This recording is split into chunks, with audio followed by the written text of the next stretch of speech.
tenemos 5 objetivos en lo relacionado con las actividades productivas. Primero, fortalecer la economía popular. Segundo, apoyar proyectos estratégicos para el desarrollo de México, como el Tren Maya, el Istmo de Tehuantepec, el fortalecimiento del sector energético. Ya les puedo dar como noticia buena que pasamos del 38% de capacidad productiva en las refinerías al 50%,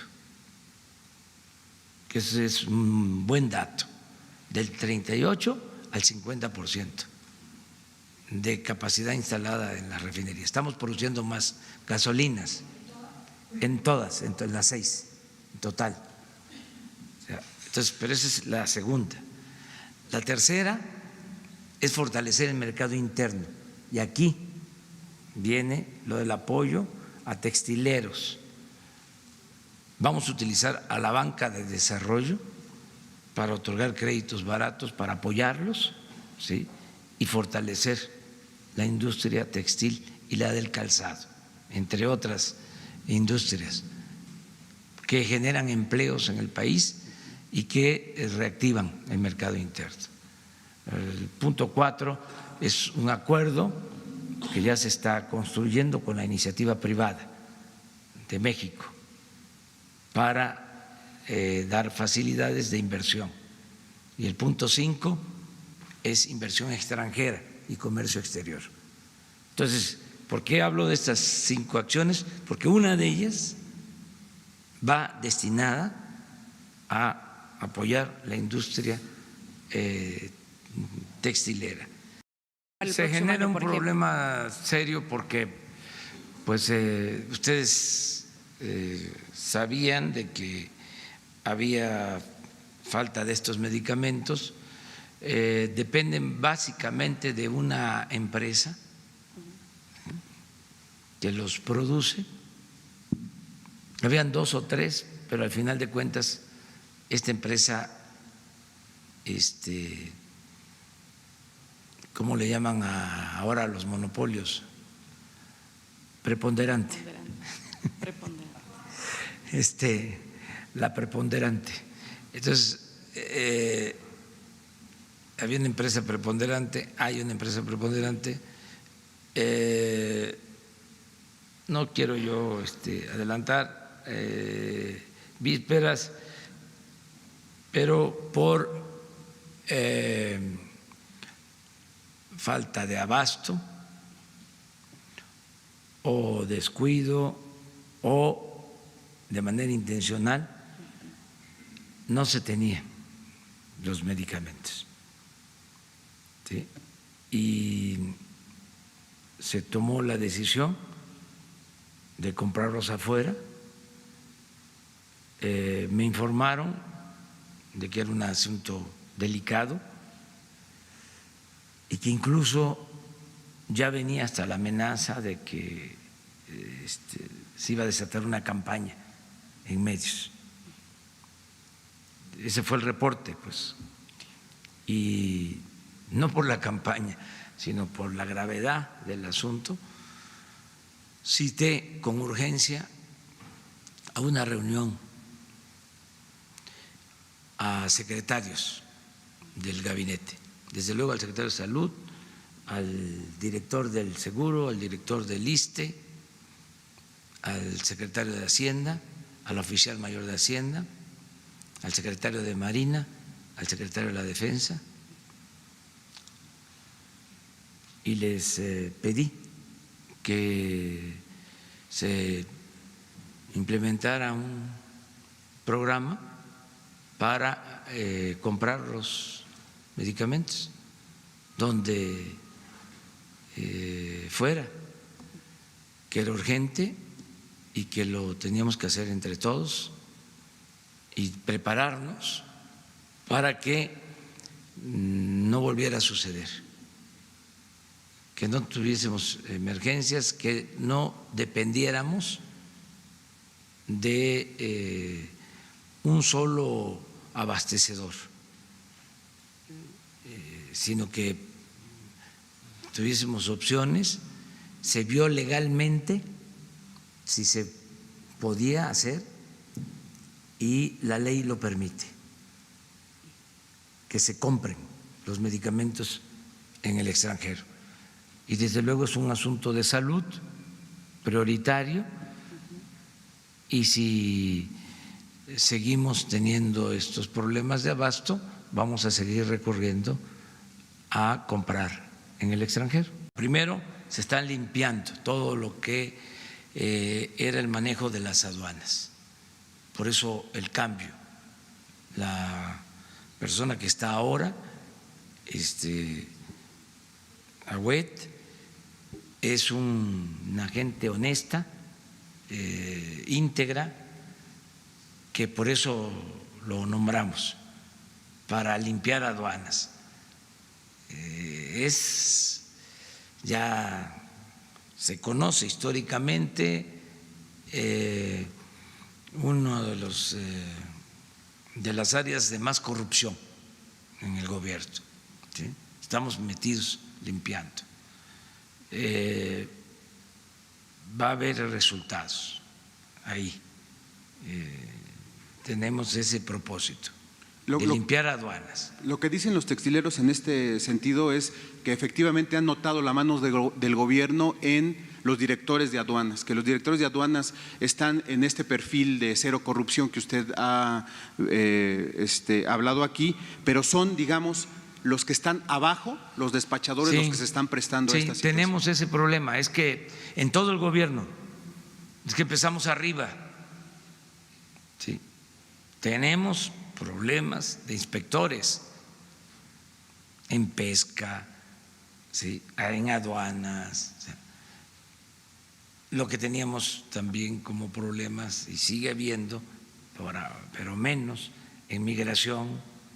Tenemos que ir limpiando de arriba para abajo, pero yo les digo a los textileros de que vamos a poner orden en eso. Nos va a llevar algún tiempo, pero se va a limpiar de corrupción aduanas. Lo otro que es yo creo importante que sepan que vamos a apoyar a la industria textil, como a la industria del calzado. Ustedes tienen 12, 13 años y son ya prospectos, ya tienen madera para ser buenos beisbolistas. Como lo mencionó Edgar, nosotros estamos fomentando todos los deportes y el béisbol en especial. Todos los deportes, porque es muy importante el que se haga deporte, el ejercicio físico, ayuda mucho, tanto al organismo como a la mente en particular, en especial. Y el deporte tiene muchas virtudes, es medicina preventiva, porque si se hace deporte se evitan enfermedades. Es muy importante el deporte y es muy importante el béisbol, todos los deportes, pero el béisbol, como ustedes saben, tiene disciplina, mucha disciplina, y forma a gente de bien.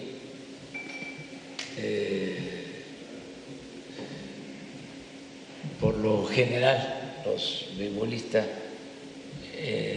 son gente sana, siempre. No es como en algunos otros deportes donde triunfan y se echan a perder, se marean con el éxito, ¿no?, que se obtiene. En el caso del béisbol es una actividad de hombres y ahora también de mujeres, de más sobriedad. Nadie se cree mucho, nadie tira aceite. Es un deporte de conjunto, de equipo. A veces los buenos equipos, eso Karim lo sabe Edgar, lo saben los que juegan béisbol, conocen de béisbol. Los buenos equipos no son los que tienen muchas figuras, que a veces ni se saludan en el dugout, porque cada uno se siente mucho, sino los buenos equipos son los que trabajan en armonía, porque eso es el béisbol, es trabajo en equipo, en conjunto. Entonces hay más camaradería, se respetan todos, se quieren entre todos. Eso es muy bueno, ¿no?, también en el caso del béisbol. Y nosotros estamos apoyando todos los deportes y el béisbol. Entonces se van a establecer estas escuelas que, como aquí lo mencionó Edgar, tienen el propósito de que puedan estudiar y practicar béisbol, estar en una academia formándose como beisbolistas. Las dos cosas.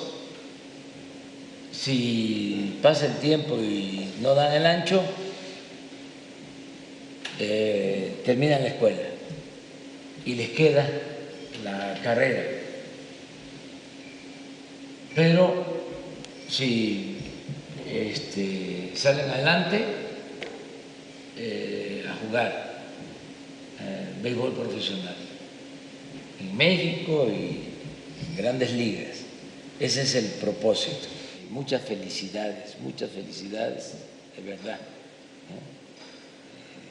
por lo que están haciendo. Y hay que seguir adelante y portarse muy bien, mucha disciplina. Nada de vicios. Se triunfa si se actúa con disciplina, con profesionalismo,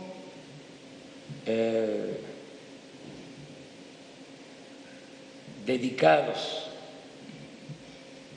por completo. Fíjense que en el caso del béisbol profesional, aunque se puede jugar siempre el béisbol, siempre. Entonces, he conocido gente que tiene 80 años y que juega béisbol, 80 años, siempre se puede. Pero en el caso del béisbol profesional, 35, 38. Pasando eso, ya pueden tener una vida un poco más relajada, pero en su formación, disciplina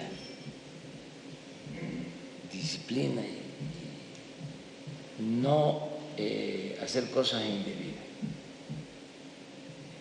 Portarse bien y van ustedes a ser muy buenos beisbolistas. Y felicidades de nuevo y muchas gracias. Les invito para que nos tomemos una foto aquí en Palacio, en lo que son los murales del Palacio, para que conozcan ahí también. Felicidades. Muchas felicidades y muchas gracias.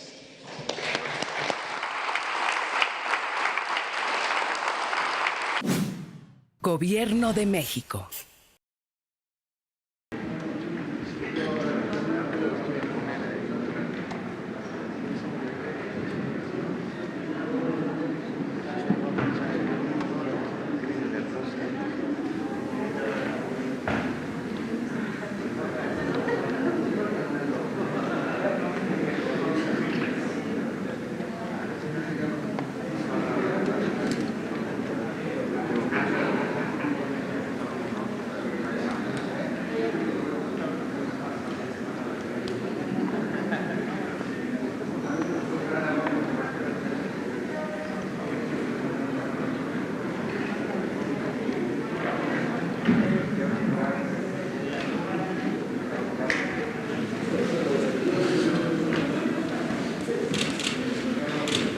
Buenos días. Buenos días.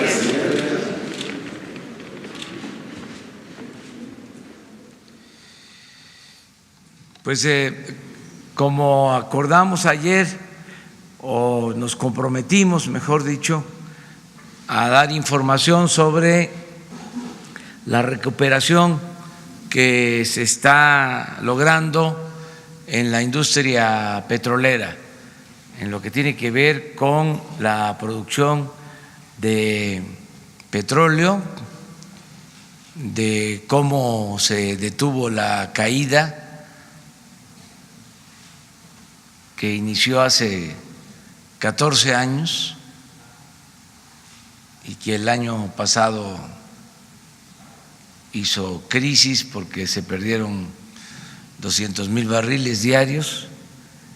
Así nos entregaron el gobierno, con una baja constante en la producción, y se logró, por la intervención oportuna que se llevó a cabo.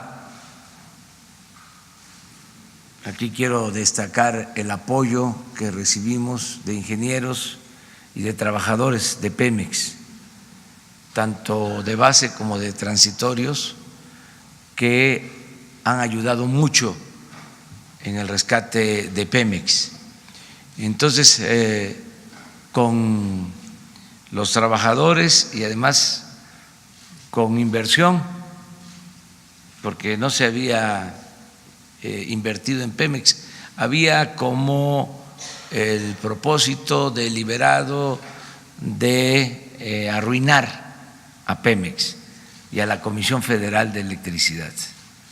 Todo un plan perverso de acabar con estas empresas públicas que son fundamentales para nuestro país, para el desarrollo de nuestro país y para la independencia y la soberanía de nuestro país.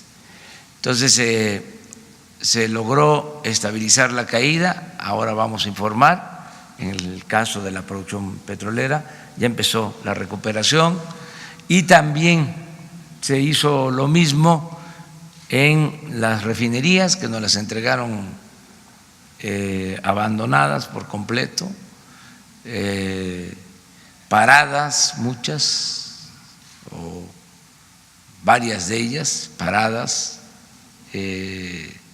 con baja producción, y ya estamos también levantando la producción en las refinerías. Quiero hacer un reconocimiento tanto a la secretaria de Energía, Rocío Nale, como al director de Pemex, Octavio Romero Oropeza, dos servidores públicos de primer orden, de lo mejor que se tiene en estos momentos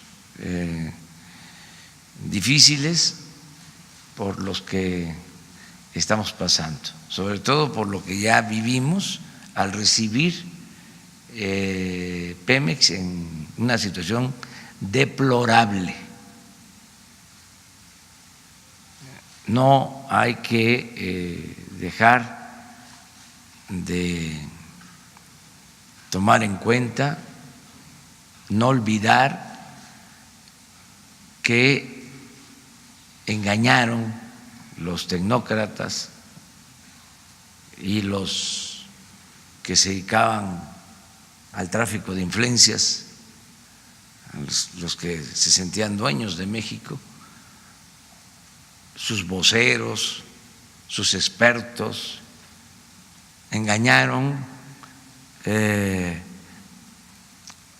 diciendo de que la reforma energética era la panacea,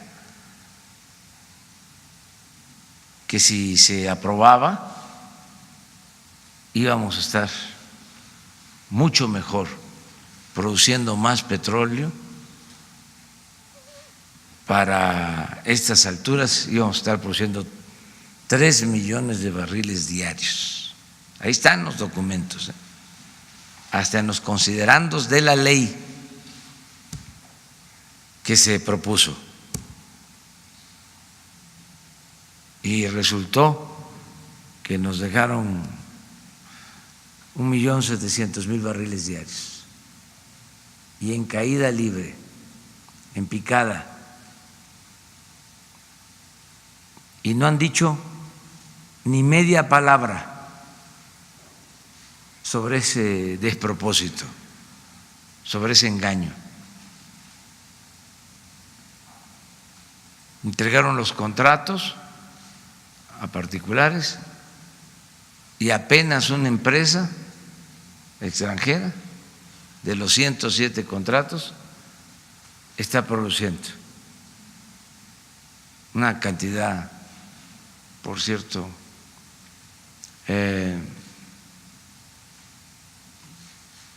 marginal, muy limitada de producción de crudo, de los 107 contratos.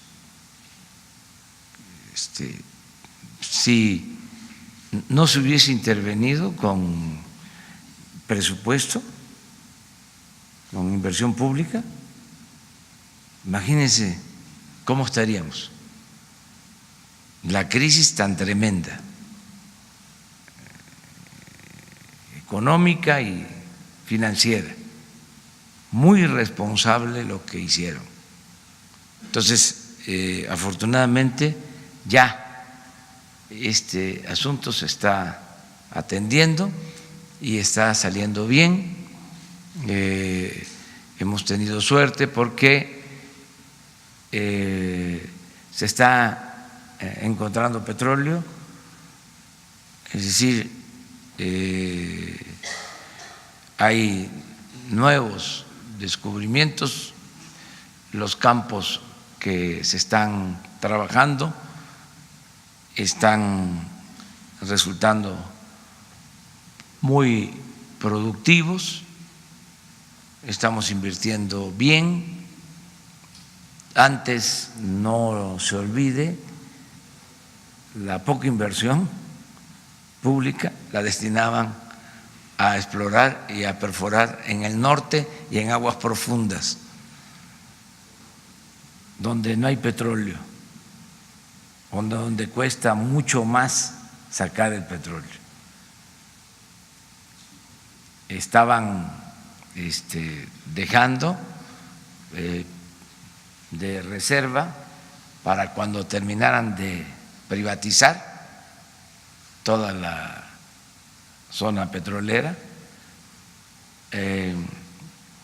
pues en los campos del sureste, campos en tierra y en aguas someras donde está el petróleo. Entonces lo que hicimos fue invertir ahí y por eso es exitosa la estrategia. Pero desde luego que ellos sabían dónde estaba el petróleo, pero no les importaba producir petróleo para beneficio de Pemex. Ellos se dedicaron durante mucho tiempo a exprimir a Pemex mediante el cobro por contratos que se otorgaban sin beneficios para la hacienda pública. No hay que olvidar que entregaron toda la cuenca de Burgos para la explotación y producción de gas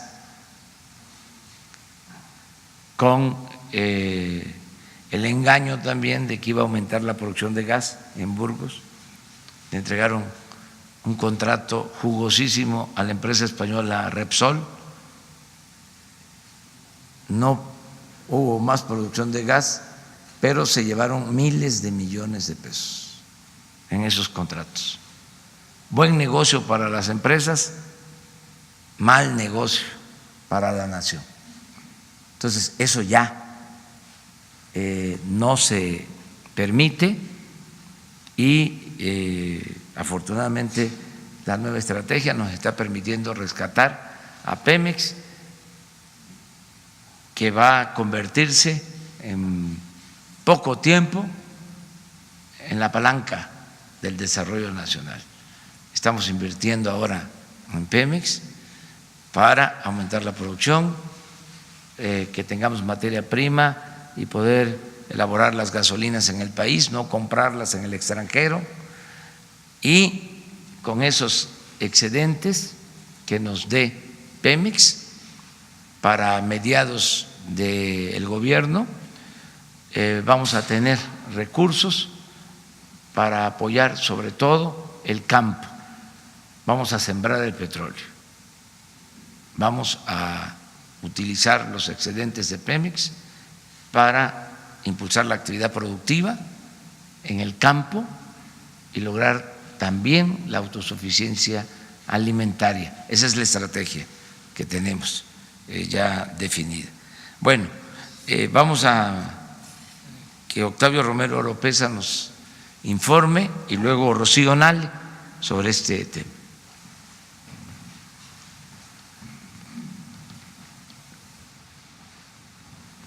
Con su permiso, señor presidente, muy buenos días a todas y a todos. Vamos a comentar con ustedes, a informarles acerca del comportamiento de la producción en esta administración, en lo que va de esta administración. Aquí podemos observar en la gráfica el comportamiento de la producción desde enero del 2018 hasta la proyección que tenemos para este año. Se puede observar que en noviembre el promedio diario de la producción era 1.702.000 barriles. Venía una tendencia muy fuerte de declinación, de manera que en enero estábamos en 1.626.000 barriles. A partir de febrero y hasta el día de hoy se ha venido dando un incremento en la producción y en promedio en estos 23 días, 24 días de septiembre ya andamos en en el orden de 1.715.000 barriles, ligeramente por encima de del promedio de noviembre del año pasado y alrededor de 85.000, 90.000 barriles de la caída brutal que se tuvo en enero de 1.626.000. Ahora bien, aquí podemos observar en esta gráfica cuál es el comportamiento que estamos observando, que estamos previendo para finales de este año. Y aquí podemos observar que hay un diferimiento en la producción. Ahorita lo vamos a explicar, tiene su razón. Está programado este diferimiento de la producción que va a durar alrededor de 10 días, 9 días, y posteriormente el pronóstico es un incremento hasta llegar a diciembre con un promedio estimado de 1.778.000 barriles diarios en el mes de diciembre. Estamos previendo que para finales de diciembre, los últimos días de diciembre, estemos por arriba de 1.800.000 barriles. y con esa producción iniciar lo que sería el próximo año, el 2020. Entonces, bueno, este es el comportamiento.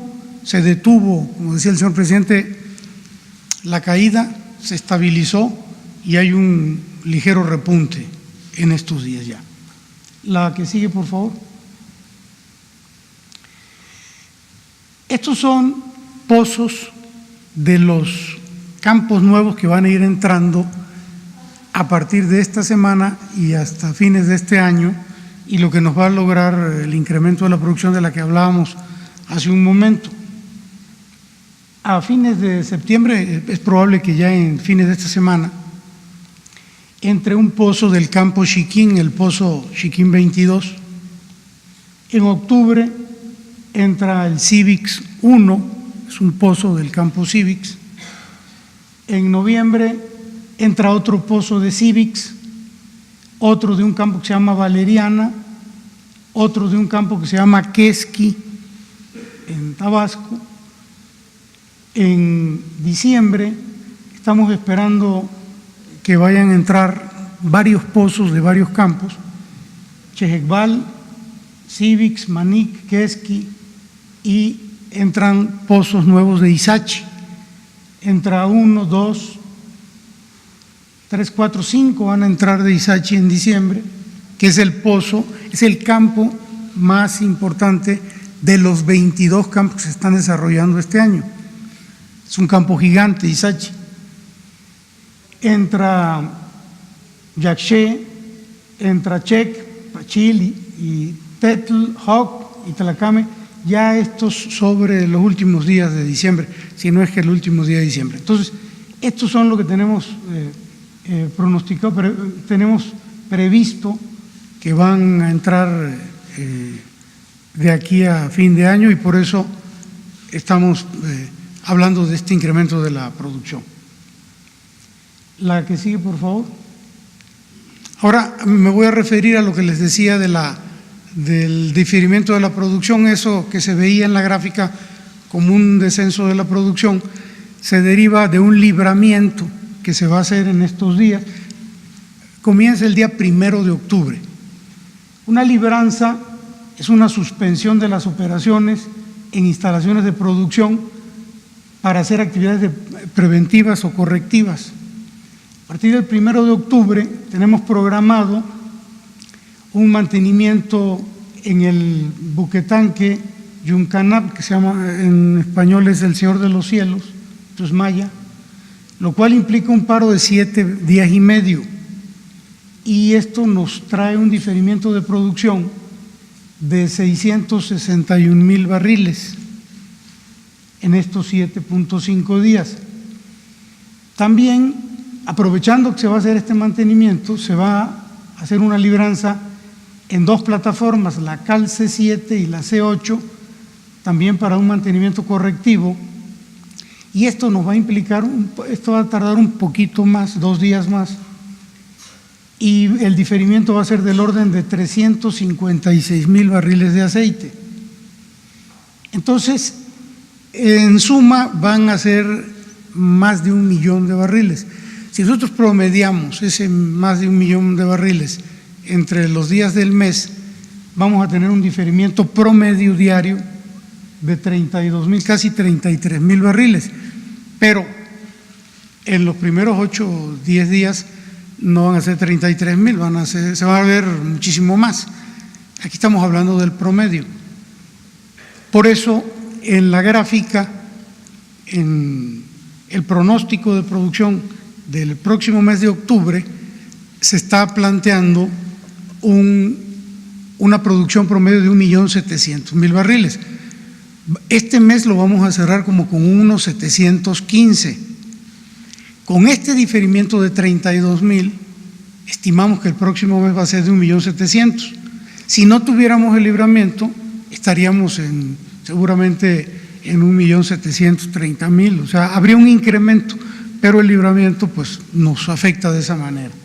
Y queríamos informarles para que tengan claro por qué en los primeros días de octubre se va a va a aparentar una caída en la producción, que no es tal, es simplemente un diferimiento.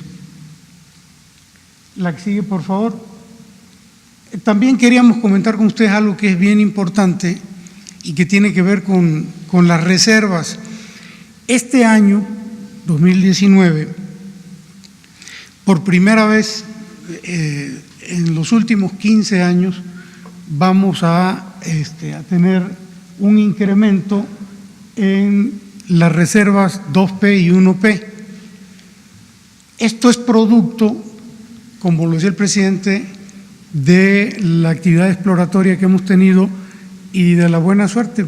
Hemos tenido suerte y hemos tenido buenos descubrimientos, de manera tal que en relación a la reserva 2P va a haber un incremento estimado para fines de este año de 2.000 millones de barriles. Hoy ya tenemos prácticamente confirmados 1.600 millones de barriles en 2P y en 1P un incremento a finales del año en 200 millones de barriles. Esto es muy importante porque, como decía hace un momento, no se había dado este incremento de reservas en los últimos 15 años. Es decir, nos veníamos comiendo la reserva año con año. Era más lo que extraíamos que lo que incorporábamos de reserva. A partir de este año cambia la tendencia y esperamos que esa sea la tendencia del próximo año. Aquí, esta es la cifra, 2.006 millones de barriles para finales de año en 2P.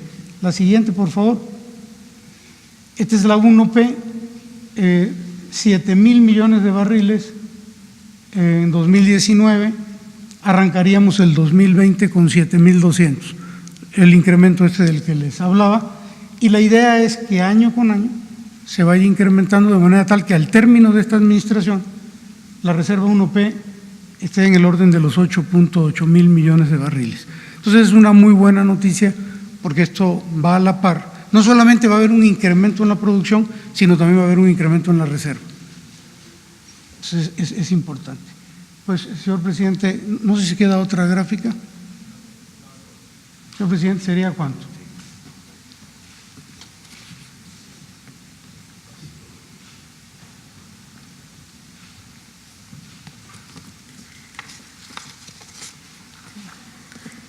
Buenos días. Con su permiso, señor presidente. El reporte que venimos a hacer es de acuerdo a las indicaciones que recibimos por parte del presidente de la República y se procedió en el Sistema Nacional de Refinación, que son 6 refinerías de Pemex, a implementar un plan emergente para rescatar o elevar la producción. Este plan consta de, primero, un mantenimiento emergente porque las refinerías estaban prácticamente muy descuidadas, sin el mantenimiento básico, y el segundo paso que se nos indicó fue la rehabilitación, que son mantenimientos mayores, cambios de equipo, de refaccionamiento. Para esto se contó con el apoyo. Pemex está invirtiendo 12.500 millones de pesos para la compra de refaccionamiento y equipo para las 6 refinerías de este año. Estos 12.500 será de procura y adquisición y el programa de rehabilitación se planeó para empezar a mediados del mes de agosto.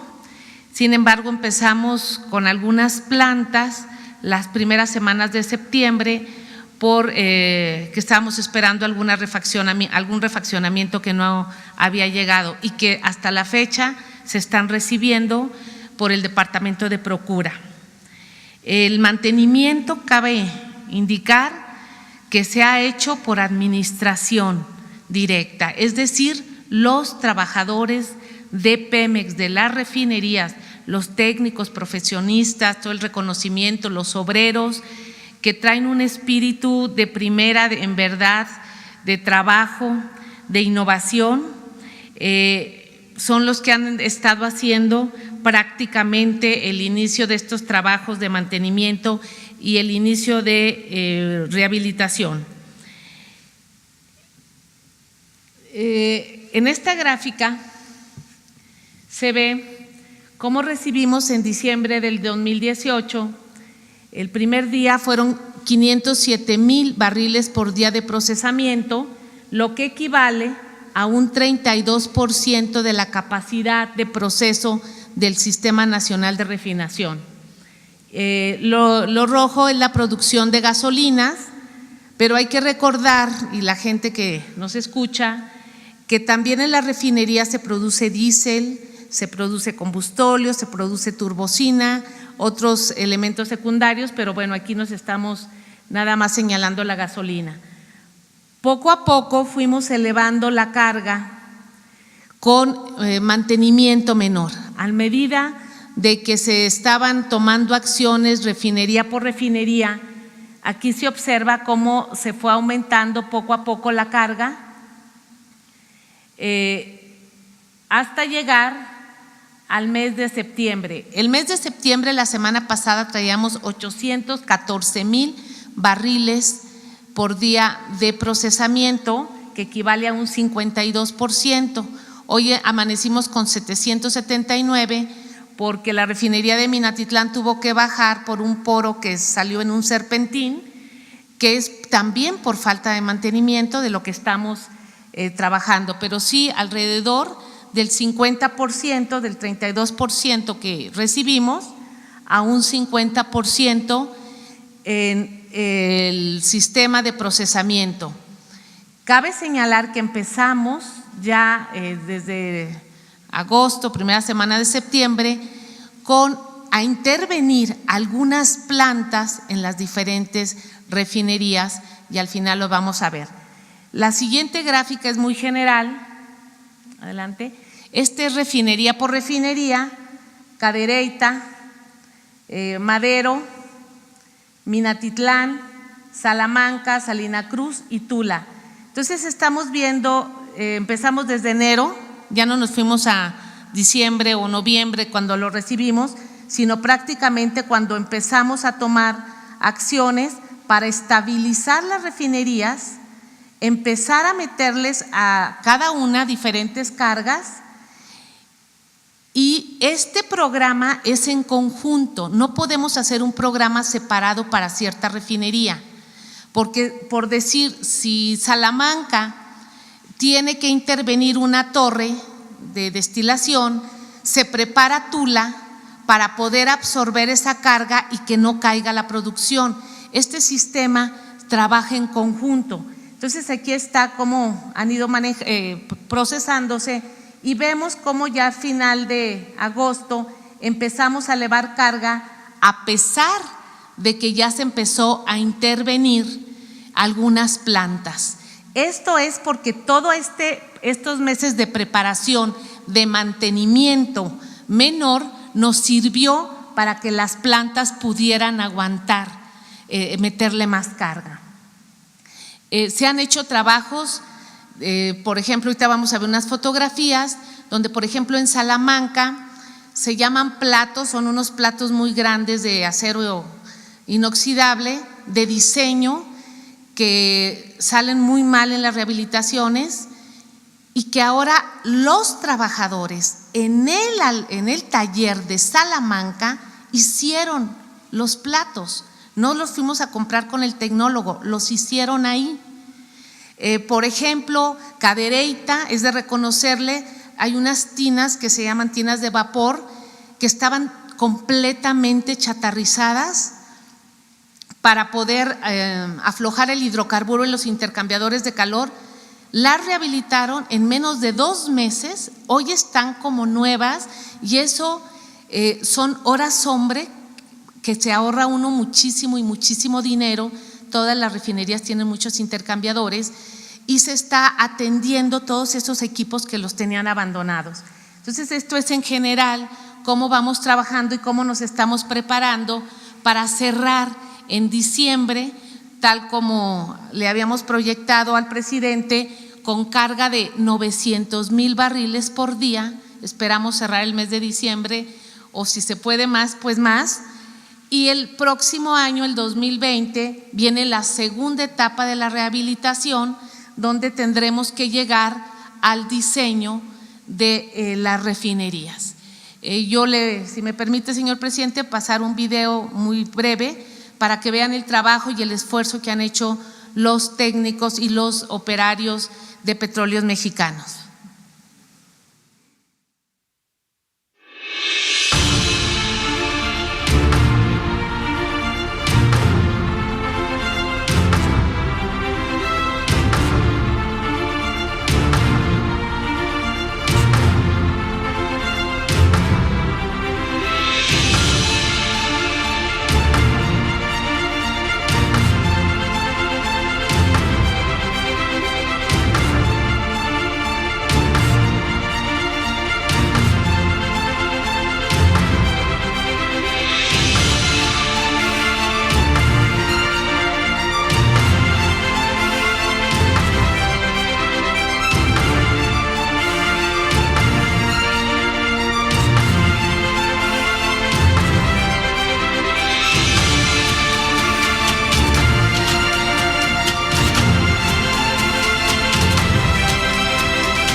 Entonces, son las 6 refinerías, son unas pequeñas imágenes, pero de los trabajos que han estado haciendo los trabajadores petroleros. ¿Es cuánto, señor presidente?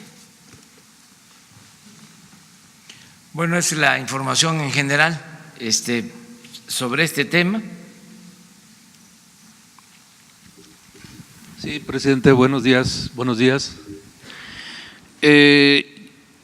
Se habla de un plazo prácticamente de 11 meses de esta rehabilitación de Pemex. De hecho, yo iba a preguntar por datos concretos, sobre todo por el plazo. Ahí están los datos. Esto lleva a confirmar lo que también mencionaba el presidente, de que Pemex se convertiría nuevamente en pilar de la economía mexicana. Ahora, no hay un riesgo de volver a petrolizar la economía mexicana, como se hablaba antes. ¿Por qué? Pues porque los pozos se secan, se requiere descubrir más pozos.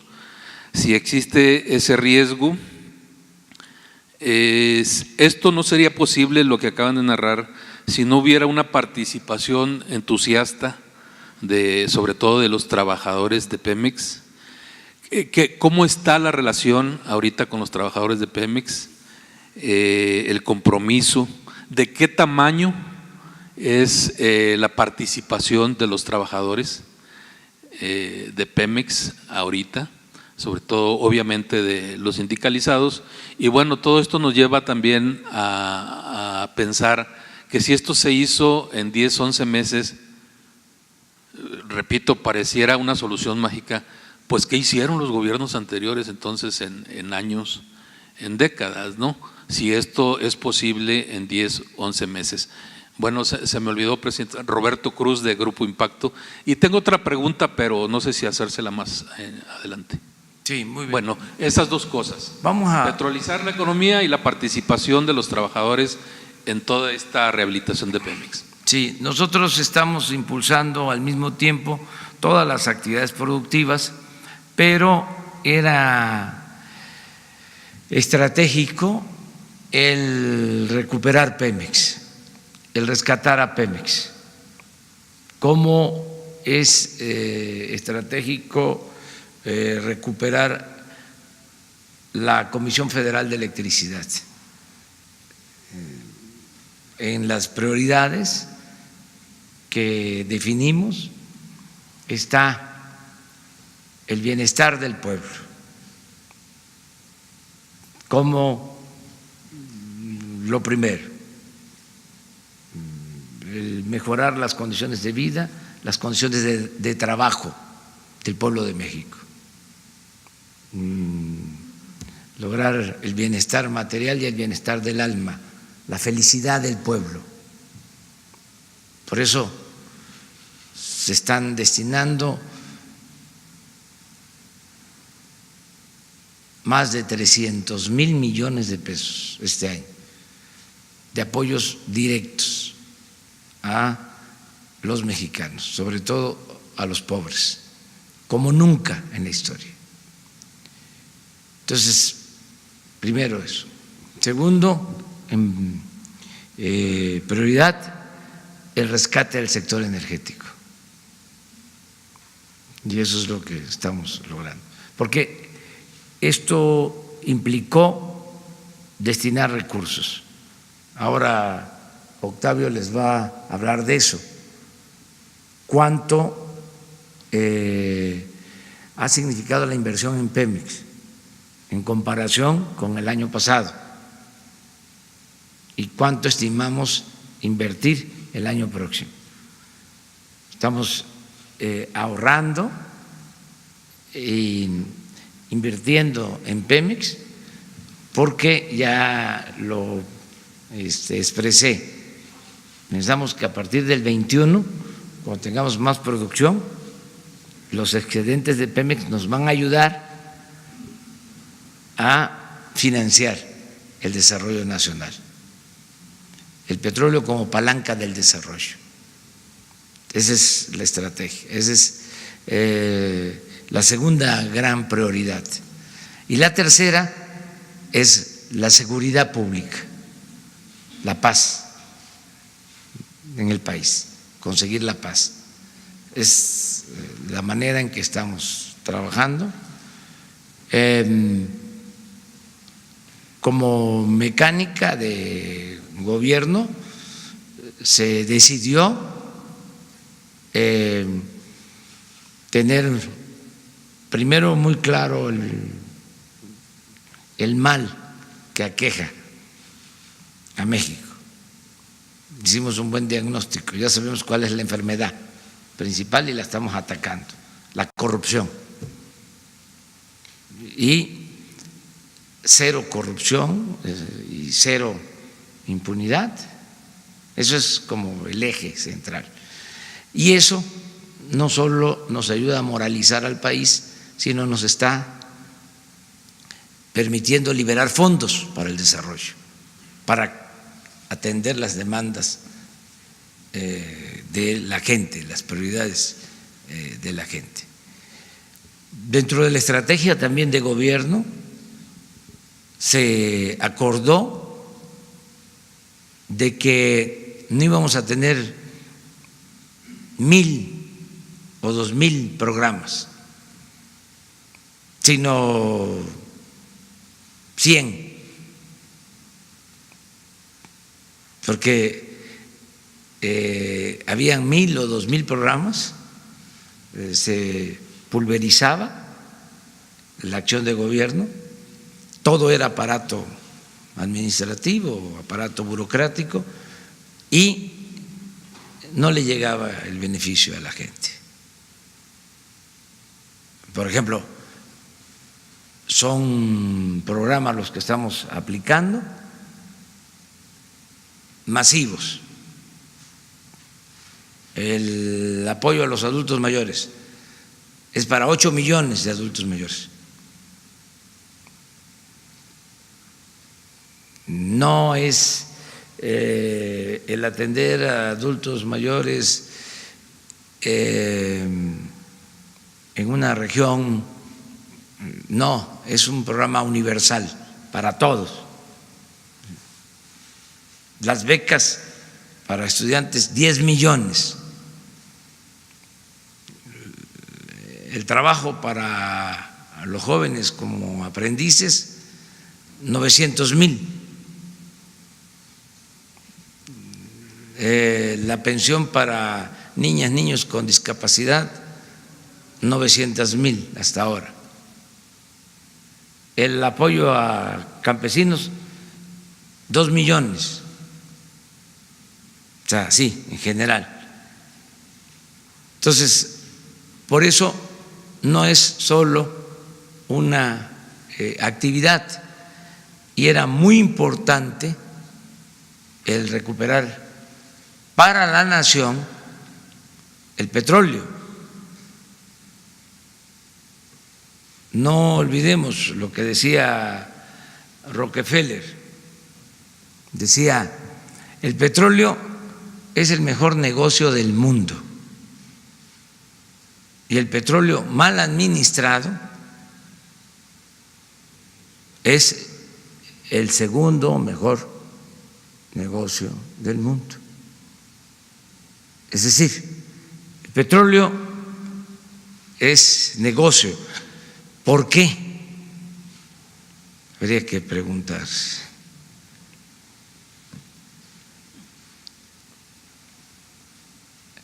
Porque no se le paga renta a la naturaleza. Extraer un barril de petróleo cuesta $10 y se vende en 55, en $60 ahora. ¿Cuánta es la utilidad?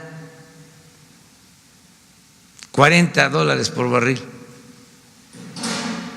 ¿Qué otra actividad económica deja esa utilidad? Por eso es al mismo tiempo la gran tentación.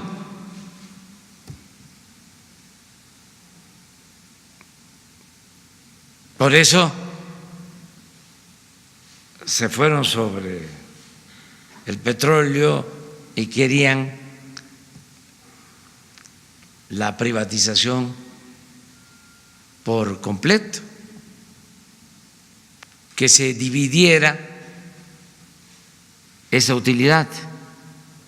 Al final de cuentas, los contratos que se entregaron les llaman de utilidad compartida. Es decir, que esa ganancia no sea para la nación por completo, sino se divida, se comparta con las empresas particulares.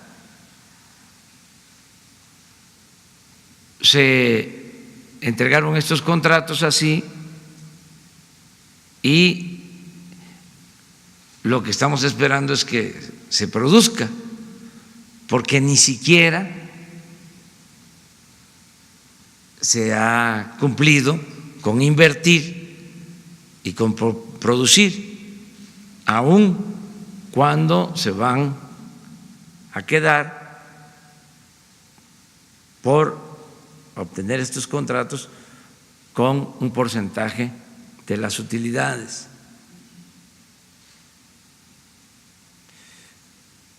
Todo esto no lo estamos haciendo para cuestionarlos, no se van a cancelar los contratos, no vamos a ir a pleito, nada más que si no hay producción en esos contratos que se entregaron, pues no podemos nosotros decir que van a continuar entregándose concesiones. Lo que estamos ahora haciendo es, con la participación del sector público, con Pemex, que es una empresa de la nación. El petróleo no es del gobierno,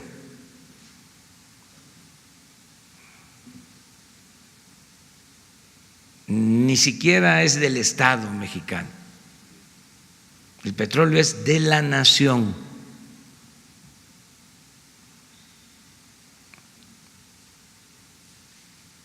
Entonces, eso es lo que se ha venido logrando. En el caso de la reforma energética, no hemos decidido, y hay el compromiso de que no vamos a modificar los términos, porque afortunadamente se cuenta con el 80% del potencial petrolero. no les alcanzó el tiempo para entregar toda el área petrolera de México. Cuando hablamos de los contratos, estamos hablando del 20% de el potencial petrolero. Y lo que aquí se está demostrando es de que si una empresa pública es manejada con honestidad y con eficiencia,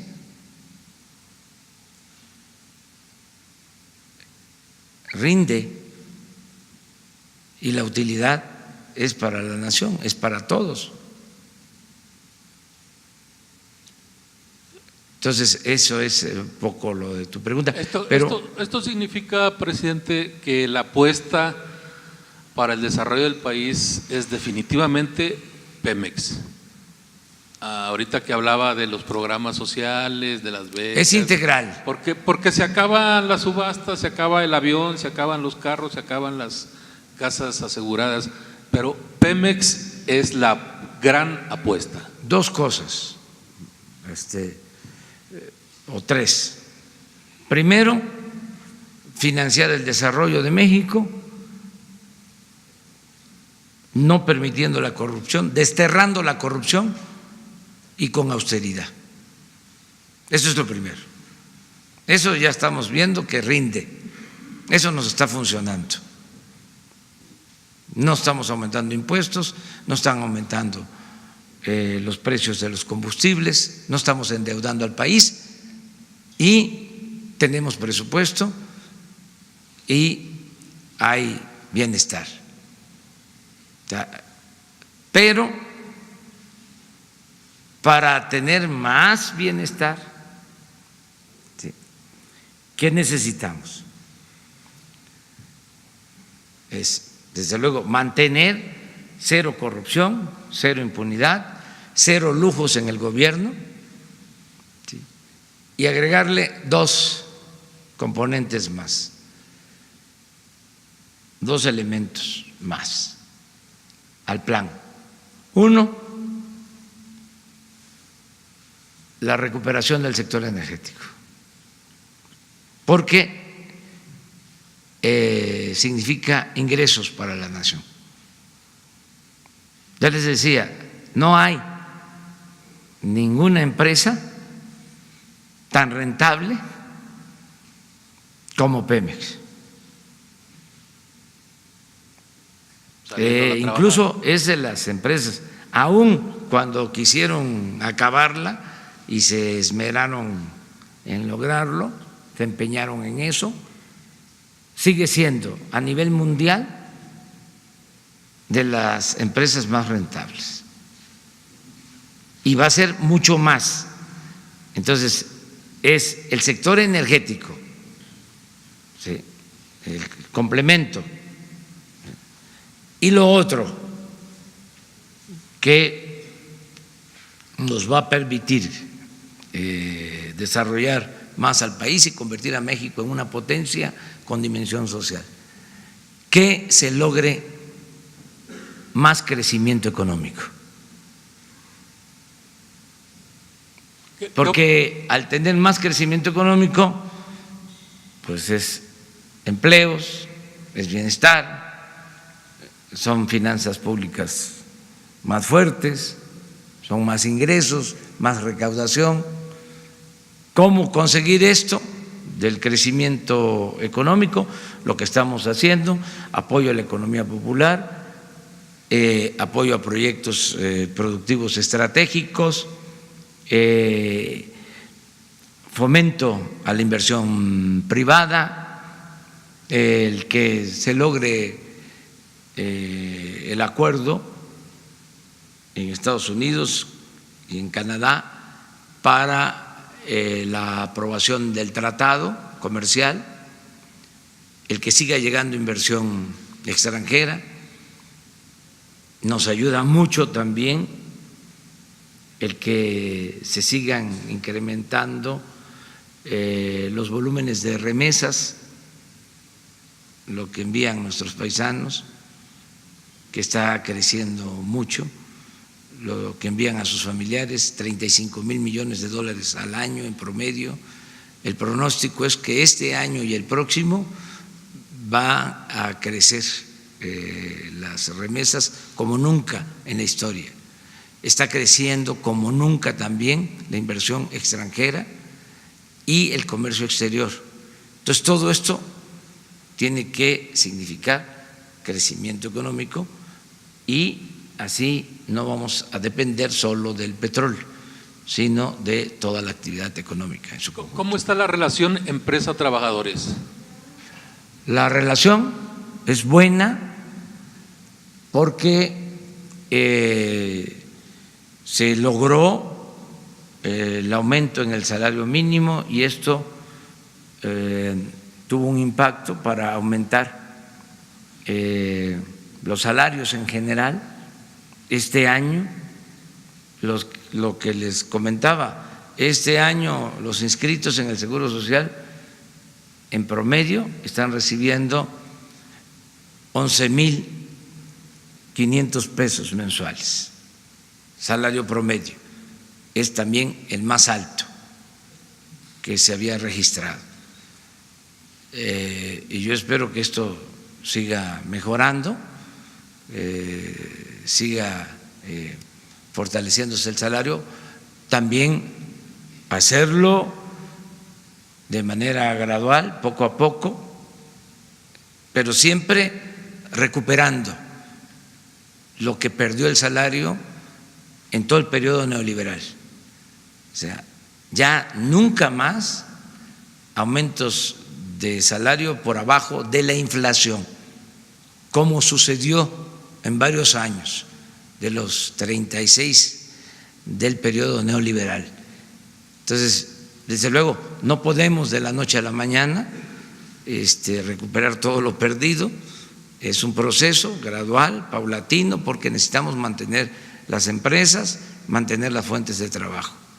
Pero sí va a seguir mejorando el salario. Muy bien. Miguel. Disculpe usted, señor presidente, no quiero ser aguafiestas ni juzgado así, no. Pero en 1980, cuando el ingeniero Jorge Díaz Serrano llevó a México y la producción petrolera lo hizo el quinto productor mundial, el cuarto quinto productor mundial, y un abastecedor seguro, el jeque Staki Yamani, famosísimo en aquella época, lo reconocía, y México era un proveedor seguro de petróleo. En 1980, Giscard d'Estaing en Francia, Schmidt en Alemania, una gira Francia, Alemania, Suecia, Canadá. El petróleo en junio de 1980 nos hacía de oilers, los petroleros del mundo. Y éramos recibidos con fanfarrias y alfombra roja el presidente López Portillo y el propio Jorge Díaz Serrano y todo el gabinete.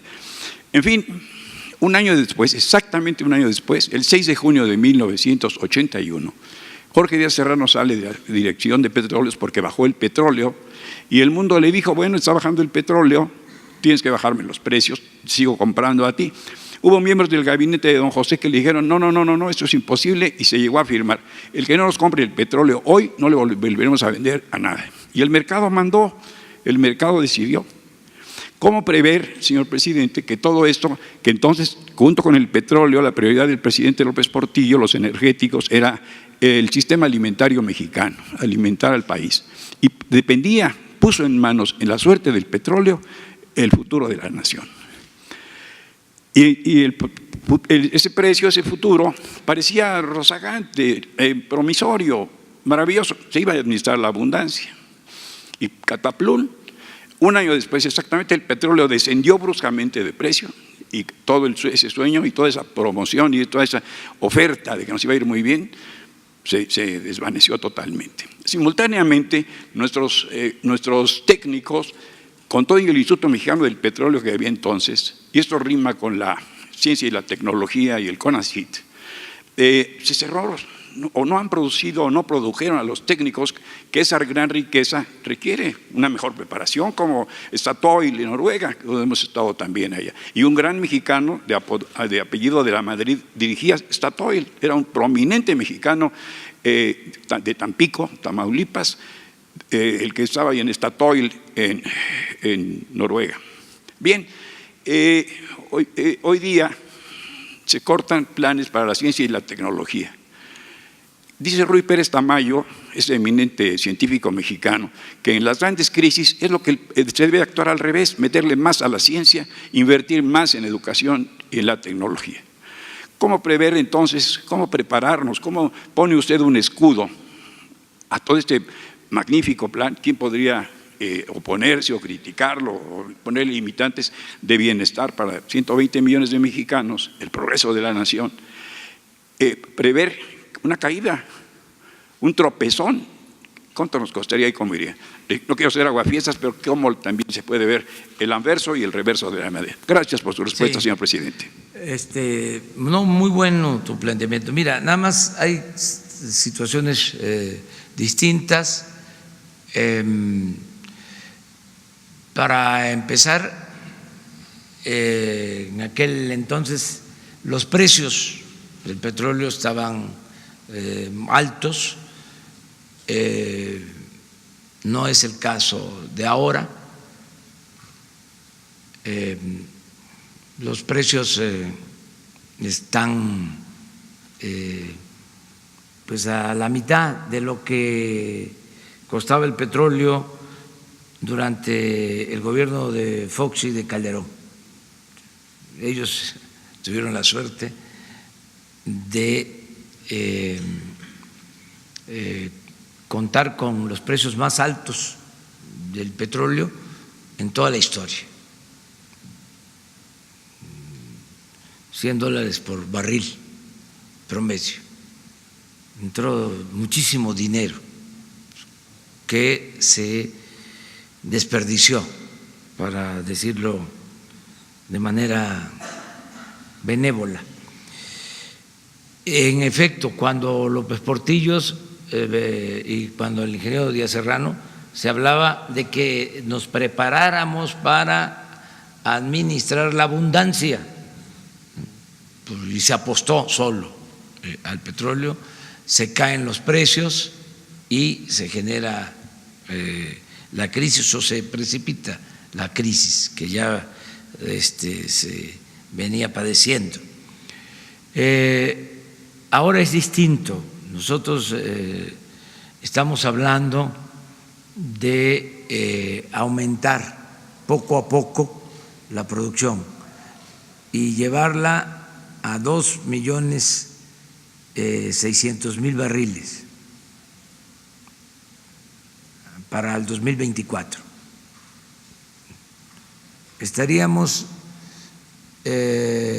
produciendo lo que se tuvo durante el sexenio de Calderón. Nosotros tuvimos una mayor producción en los últimos tiempos. En 2004, que se obtuvieron 3.400.000 barriles diarios, y nosotros estamos hablando de 2.600.000. Estamos 800.000 barriles abajo. Entonces no es apostar todo pues a la producción. No tendríamos además los recursos para eso. Se tendría que endeudar al país y eso no lo vamos a hacer. Y una variable, como dirían los tecnócratas, distinta, es que no hay la corrupción en Pemex que había en ese entonces y que había hasta el pasado gobierno. La corrupción en Pemex, como la corrupción en el país, ha afectado mucho. Entonces, por eso no se resisten crisis por la corrupción que impera en Pemex, que haya imperado en Pemex. Entonces va a ser distinto y sí tenemos nosotros mucho cuidado en no depender solo del petróleo. Ahora, por ejemplo, yo creo que con la firma del tratado va a crecer mucho más la inversión extranjera y va a haber más desarrollo de la industria manufacturera, mucho más desarrollo,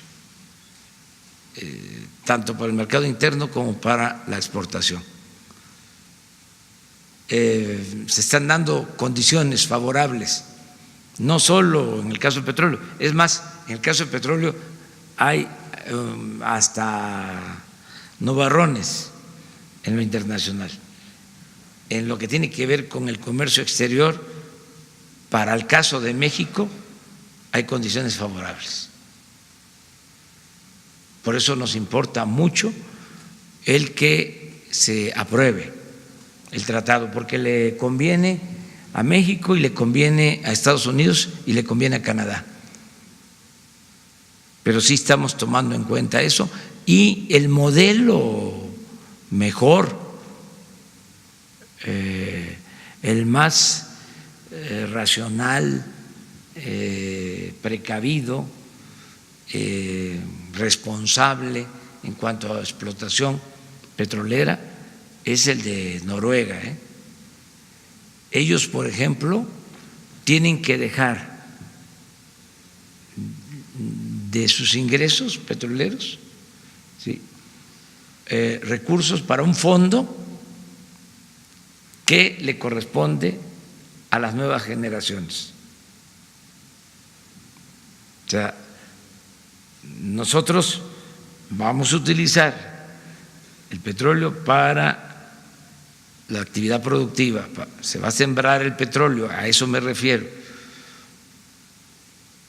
Esa es la idea, o sea, pensando en las nuevas generaciones, y se van a utilizar recursos también para energías alternativas. Necesitamos también avanzar. En el terreno tecnológico, yo respeto mucho, ¿no?, las opiniones de los científicos, de los críticos acerca de nuestra política, pero esto que estamos haciendo, por ejemplo, es reactivar el Instituto Mexicano del Petróleo. Los técnicos que están a cargo de la rehabilitación de las refinerías, la tecnología que estamos utilizando en Dos Bocas es del Instituto Mexicano del Petróleo. Entonces, hay más desarrollo tecnológico, ¿sí?, ahora que el que había el año pasado en Pemex. O sea, podemos probarlo. Y esto significa, desde luego, más inversión en ciencia y en tecnología. Y no vamos a dejar de apoyar este renglón que es importantísimo.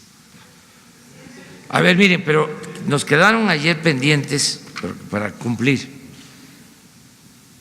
Ramón Flores, ¿sí?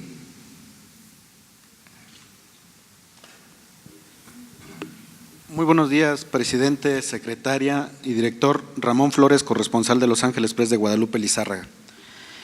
Presidente, Notimex de nueva cuenta da voz a Isabel Miranda y ella en entrevista reconoce haber mandado torturar y detener a sus víctimas. Es de conocimiento público que su hijo tiene 3 actas de nacimiento originales. Es de conocimiento público que la gota de sangre, de acuerdo a peritajes, no pertenece a él. Con estas irregularidades, ¿no considera usted esto como un reto para su gobierno, que ha reiterado que no se va a proteger a nadie y que ella reclama justicia amparada mediante mentiras? El que ella reconozca sus agresiones de manera pública a la agencia de noticias del Estado no está enviando el mensaje de impunidad. ¿Cómo lo interpreta su gobierno? Y mi pregunta es, para su gobierno, ¿no es un asunto de impunidad este hecho? Bueno, si es como tú lo planteas, pues sí podría ser un acto de tolerancia o de impunidad, o de tolerar la impunidad, pero habría que ver si existe denuncia, si está en manos de la Fiscalía. Nosotros vamos a indagar sobre este tema y les informamos, te informamos aquí y le informamos a toda la gente. Ok. La situación legal. Así es. Ok. Señor presidente, el 29 de abril de este año, cuando se presentó al padre biológico de Hugo Alberto en el Senado de la República, junto con la senadora Nestora Salgado, Isabel Miranda dijo a los medios que usted protegía a secuestradores y delincuentes. Ella manipuló las cifras de secuestro de su gobierno y dijo que este delito estaba al alza. ¿Por qué ahora en Notimex lo adula y dice confiar en usted? Gracias. Pues yo no me meto en eso. Son libres todos los mexicanos, todas las personas a manifestarse, a expresarse, y vamos mejor a ver qué pasa con la cuestión legal, básicamente, ¿no? Para no confrontarnos. Sheila, sí. Buenos días, presidente. Shaila Rosagel, de Grupo Gili, El Imparcial de Sonora, y Crónica y Frontera de Tijuana. Presidente, en Sonora hay mucha preocupación por la violencia. Hace 2 semanas, hoy exactamente se cumplen 2 semanas, en Empalme, en un ataque sin precedentes, un grupo armado incendió una casa con toda la familia adentro.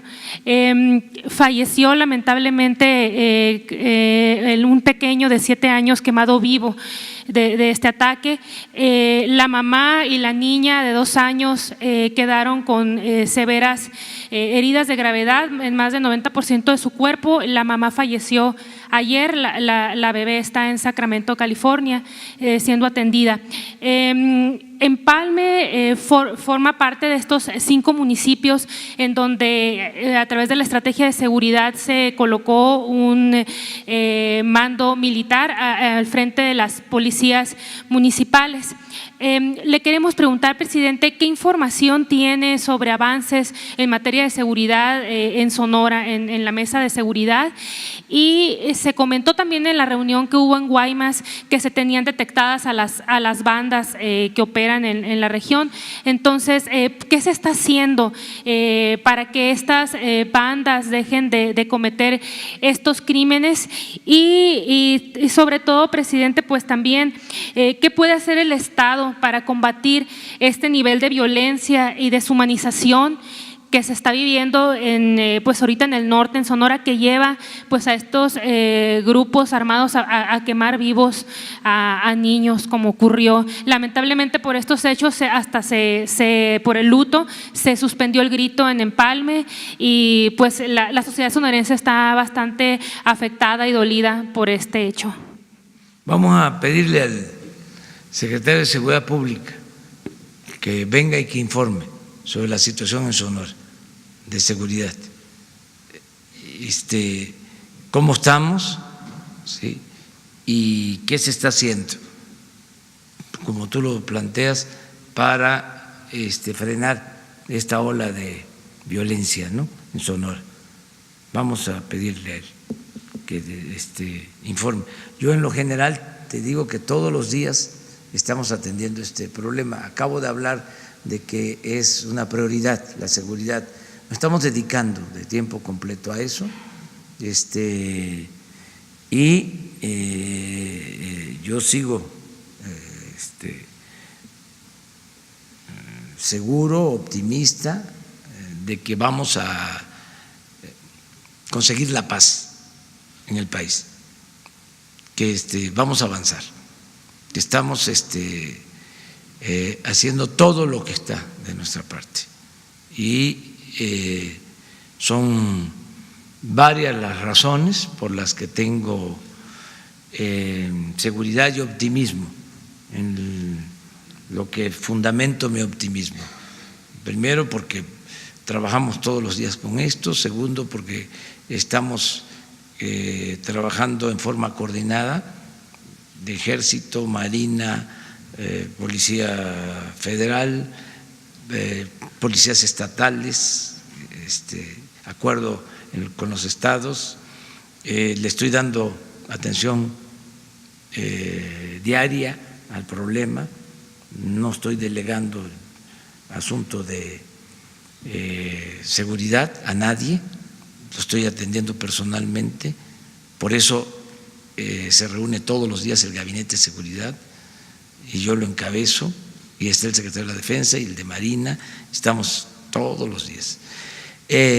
No permitimos la impunidad, no permitimos la corrupción, se está fortaleciendo la Guardia Nacional, se están contratando, reclutando más elementos para la Guardia, se están capacitando, al mismo tiempo, y es la base, el sostén de toda esta tarea, están avanzando los programas sociales, se está moralizando al país. Entonces, estoy confiado, creo que vamos a lograr detener la violencia en el país.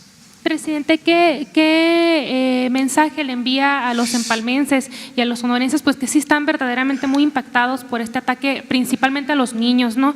El niño… Pues que nuestro cariño, nuestro afecto, nuestra solidaridad y el compromiso de protegerlos, de estar con ellos siempre, que se mejore la vigilancia de las policías y que se garantice la seguridad pública. Nada más ya por último, en Tijuana ya se rebasaron también los 1.500 homicidios solo en lo que va de 2019. ¿Tiene algún informe sobre los operativos en Baja California y sus resultados o también lo va a dar el secretario de Seguridad? Pues ya se lo pedimos a él. Vamos, si les parece, dada tu propuesta, a que haya un informe aquí sobre seguridad, o sea, que les informemos sobre eso en lo nacional, si les parece, ¿sí? Que hagamos como el Gabinete de Seguridad Nacional y se informe cómo vamos, para informarle al pueblo de cómo vamos en esta materia. Sí. A ver, pero aquí vamos con Jaime Hernández. Son los que quedaron pendientes. Buenos días, señor presidente. Ya no vamos a estar apuntando la lista, okay, porque si no, ya queda ya okay, señor. Muy comprometida la rueda de prensa. Pero en fin, a ver, Jaime. Sí, señor presidente, Bajo Jaime palabra. Hernández de Bajo Palabra. En las administraciones pasadas, cada que se rehabilitaba o se construía una nueva carretera, se instalaban nuevas casetas o se incrementaba el costo del peaje. A partir del 1 de febrero del 2019, Capufe actualizó el precio del peaje en las casetas del país a partir del índice inflacionario del 4.8%. Nuevamente, el pasado 13 de septiembre, Capufe volvió a actualizar por segunda ocasión en el año el costo del peaje en las rutas México-Cuernavaca y Cuernavaca-Acapulco en un 3% de aumento. El incremento en las tarifas de peaje se ve reflejado en el precio final de los productos, en el turismo y en el incremento del pasaje. En el Congreso de Guerrero, el PRI y el PRD calificaron el aumento del peaje en las casetas como una puñalada del gobierno de la Cuarta Transformación al sector turístico. También pidieron a Capufe y Fonadín que se baje el costo de la autopista del Sol para estimular el turismo. Señor presidente, ¿Cuál es el plan de su gobierno para estabilizar el costo del peaje en las casetas de las rutas turísticas del país?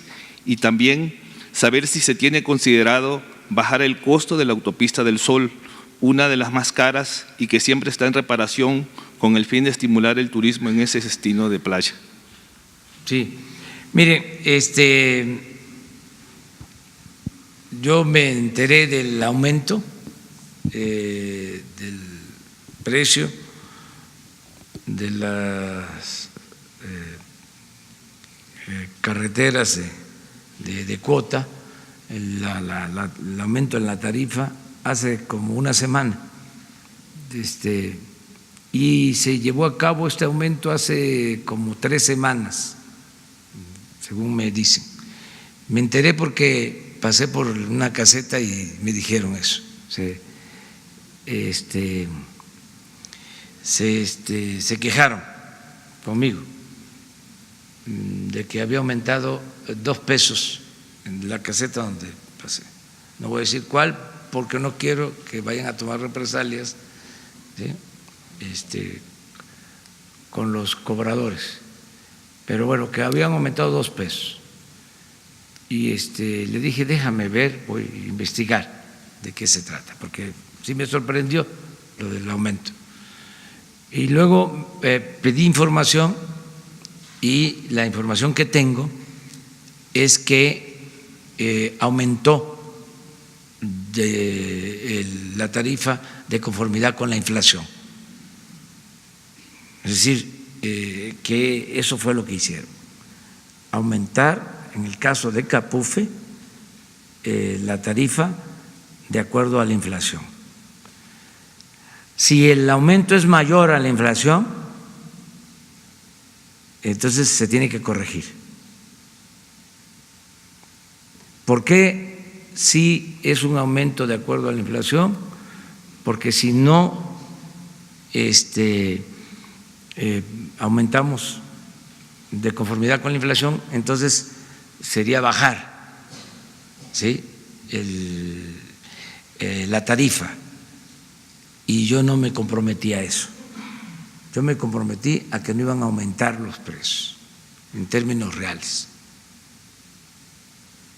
Acerca de la autopista de Acapulco, conozco toda la historia de cuánto costó construirla, cuánto costó el rescate. Lo tengo escrito.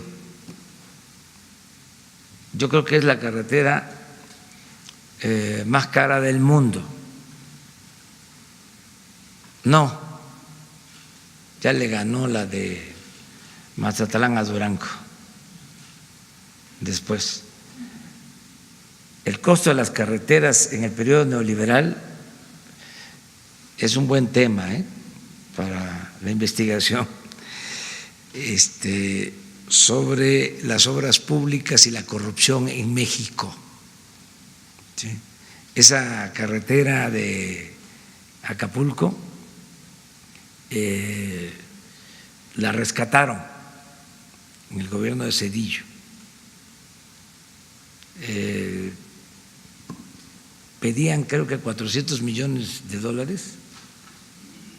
fue el rescate, y gentilmente les dieron $700 millones. Entonces, a la empresa, y se convirtió en un barril sin fondo. Entonces se tiene que administrar ahora con honestidad y no aumentar la tarifa por encima de la inflación. Los técnicos, eso los he aprendido a ellos, hablan de indexar. Ese es el término, indexar.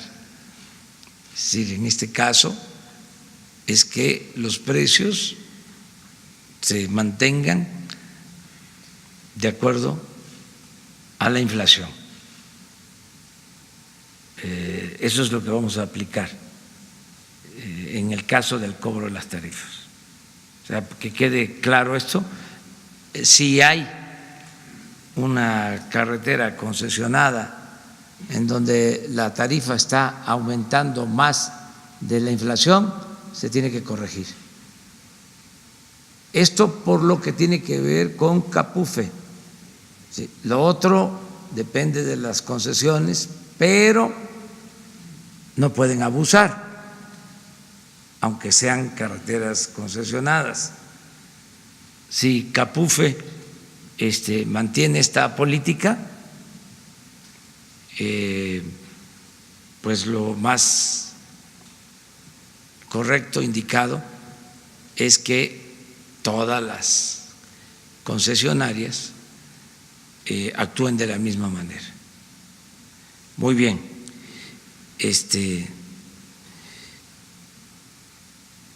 Nos falta Carrie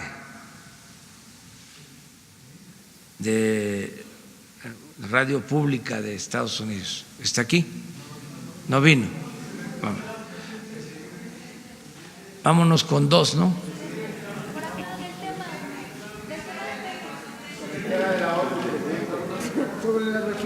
Vamos para atrás. Aquella compañera, las dos compañeras. Buen día, presidente. Dalila Escobar, corresponsal de A Tiempo TV en Coahuila. Preguntarle, se da a conocer en las últimas horas que el exgobernador Jorge Torres, exgobernador de Coahuila, pues no pone resistencia al juicio, o bueno, a las investigaciones que se están llevando en Estados Unidos. De hecho, envió una carta al canciller mexicano para solicitar que se le extradite a Estados Unidos, bueno, porque es investigado por asuntos irregulares, lavado de dinero, transacciones irregulares electrónicas. Y bueno, preguntarle la opinión respecto de este tipo de procedimientos que se llevan a cabo fuera del país en torno a exgobernadores. Ya es una larga lista que se da, pero también las investigaciones que se den aquí en México en torno a otros exgobernadores. En el caso de Coahuila, bueno, sabemos en el caso de los Moreira, incluso usted en 2017 presentó pruebas de la exoneración a Humberto Moreira que hizo por parte del gobierno de Calderón. Preguntarle sobre estos temas. Gracias. Sí, pues si él está ofreciendo que está dispuesto a comparecer, pues la autoridad debe de actuar. Ese es mi punto de vista. En el caso de Relaciones Exteriores, ellos pueden informarnos de qué se trata. Se está pidiendo que se hagan bien los trámites de extradición. Me comentaba el secretario de Relaciones Exteriores que en el caso de la solicitud de extradición del exgobernador de Chihuahua no estaba bien fundamentada.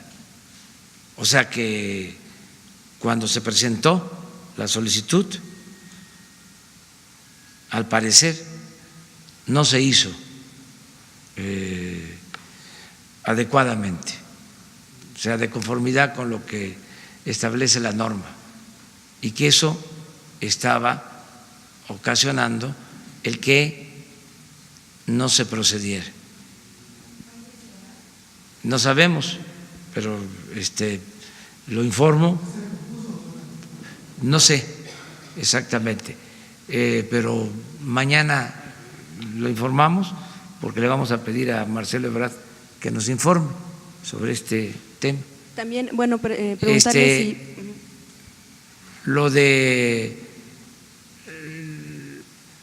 el exgobernador de Coahuila, Moreira, o sea, yo lo denuncié en su momento porque hay mucha politiquería en todos estos casos por cuestiones electorales o por diferencias políticas,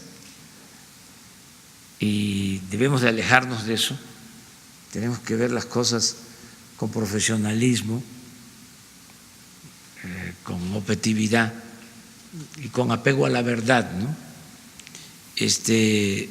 en aquel entonces se hablaba mucho de que había cometido ilícitos el gobernador de Coahuila, Humberto Moreira, y lo acusaban de un partido. Un partido tenía una campaña contra él, claro, también con los periódicos, no con todos, pero digo. De repente nos enteramos de que antes de que terminara el gobierno de ese partido, que estaba pidiendo que se castigara a Moreira, la Procuraduría emite un escrito para exonerar de todos los delitos al exgobernador Moreira. Entonces era toda una farsa.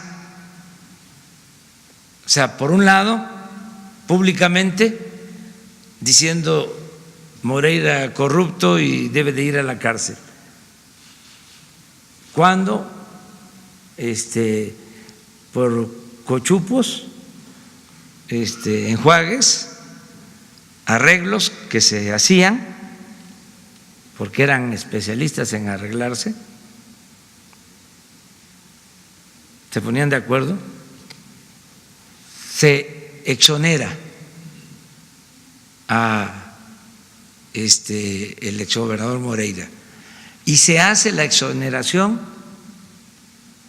cuando ya era presidente electo el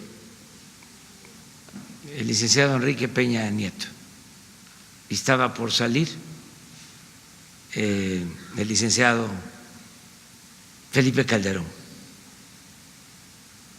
O sea, entonces ya eso no debe de seguir pasando. O sea,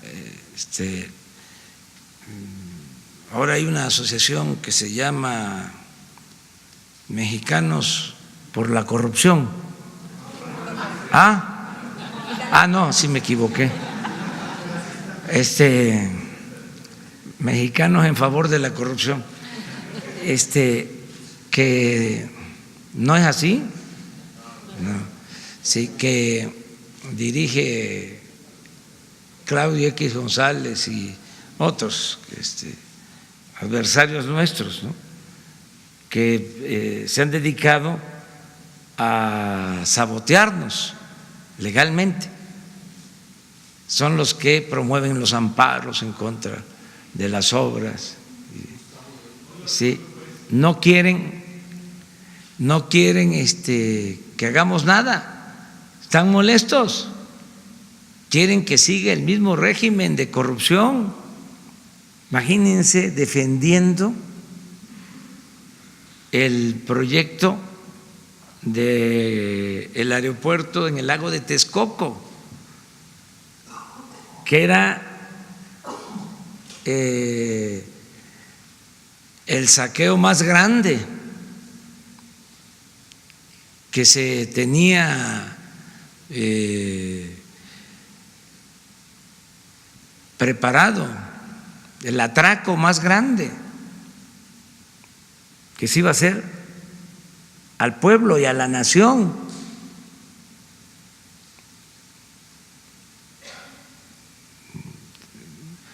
Iba a significar casi $1 billón de pesos. Iba a ser como un FOBAPROA. Y defendiendo eso,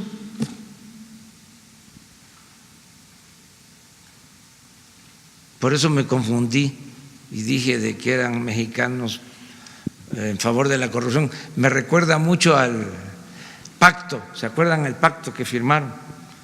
Pacto por México, cuando fue un pacto contra México.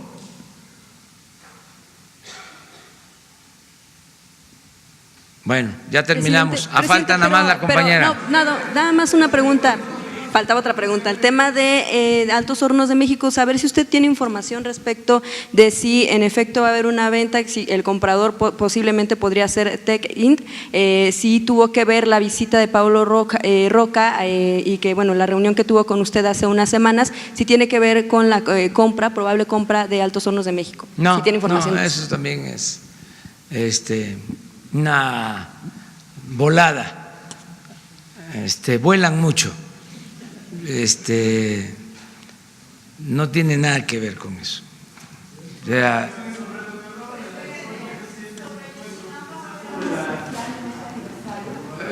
vamos a hablar de eso el día. Presidente.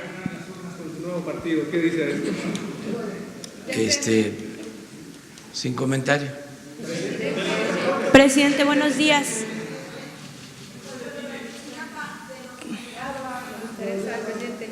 Si hay testigos protegidos que pudieran estar colaborando en las… Sí, se va a informar sobre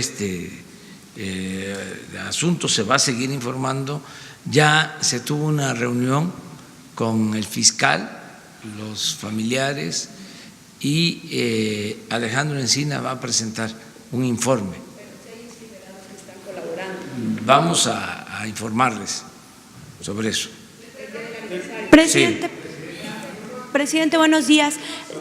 Nada más Sí, preguntarle qué información le han reportado sobre esta orden de aprehensión sobre quien fuera el fiscal en Veracruz, Jorge Winkler, eso por un lado, y dos, ¿qué llamado le haría a la coordinadora que ya está instalado afuera del Senado de la República, esto en el marco de la discusión de las leyes secundarias de la reforma educativa? Y por último, también qué reporte le han dado sobre todavía estos policías federales que siguen inconformes, que dicen que están inconformes porque no quieren formar parte de la Guardia Nacional. Ya también vimos hace unos días que realizaron una serie de manifestaciones. Todavía hay quien se resiste a formar parte de este grupo. ¿Sí me podría contestar esas preguntas? Gracias.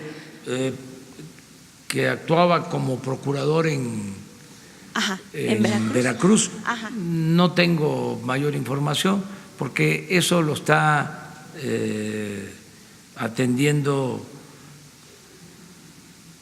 la Fiscalía General. O sea, no es un asunto que tenga que ver con el Poder Ejecutivo.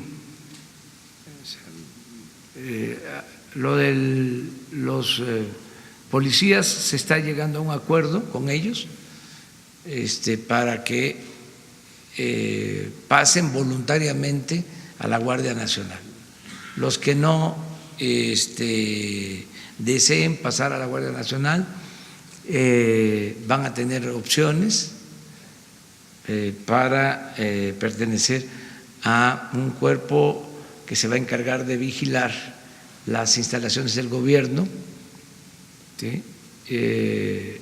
Y no se está despidiendo a nadie ni se perjudica laboralmente a nadie. Eso es lo que puedo decir. Pero hablaste de otra.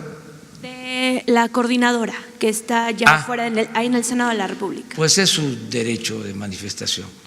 También eso molestó mucho a los conservadores, pero fue una farsa, un engaño, lo de la llamada reforma educativa. Costó muchísimo. Bueno, hasta dinero del presupuesto para propaganda en contra de los maestros.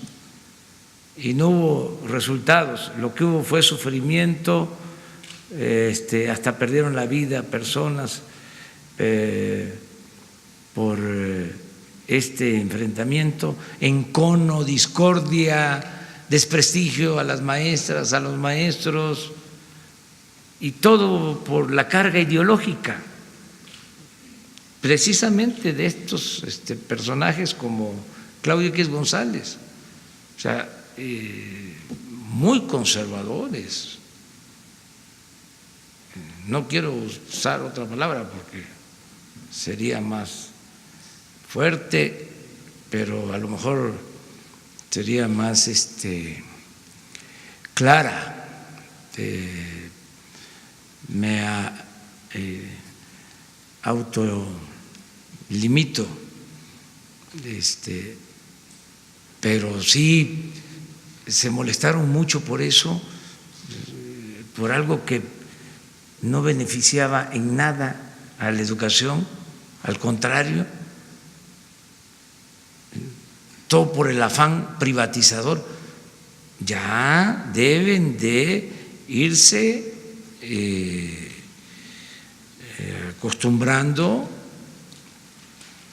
de que nosotros no vamos a aplicar la misma política neoliberal.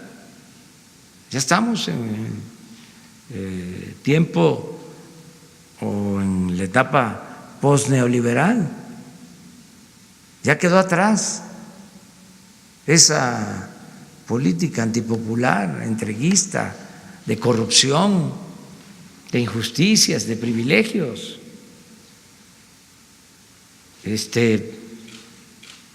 Que significó una vergüenza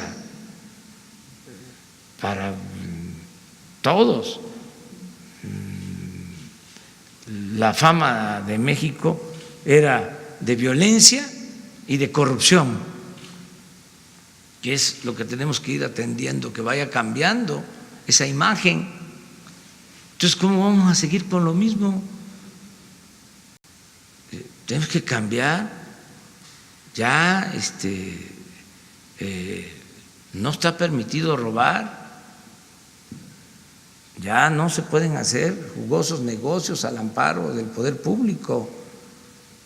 Estaban acostumbrados a mandar, a no pagar impuestos, y todavía se situaban como jueces.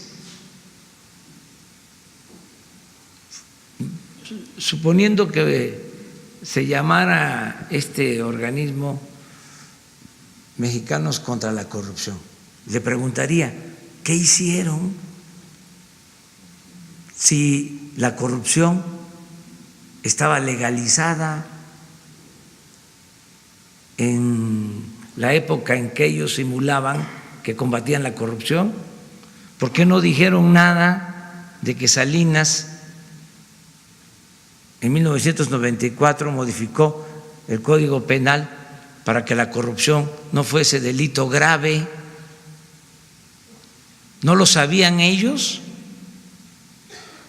¿Cómo fue que crearon una asociación civil llamada Mexicanos contra la Corrupción? Sí. Nunca dijeron nada, nunca. Me gustaría que me replicaran de que la corrupción estaba legalizada porque no era delito grave. Ya basta de simulación. O sea, no se puede así. Y ese es un distintivo del conservadurismo. Son muy corruptos, pero además de corruptos, hipócritas. Ya, nos vemos. Adiós, adiós.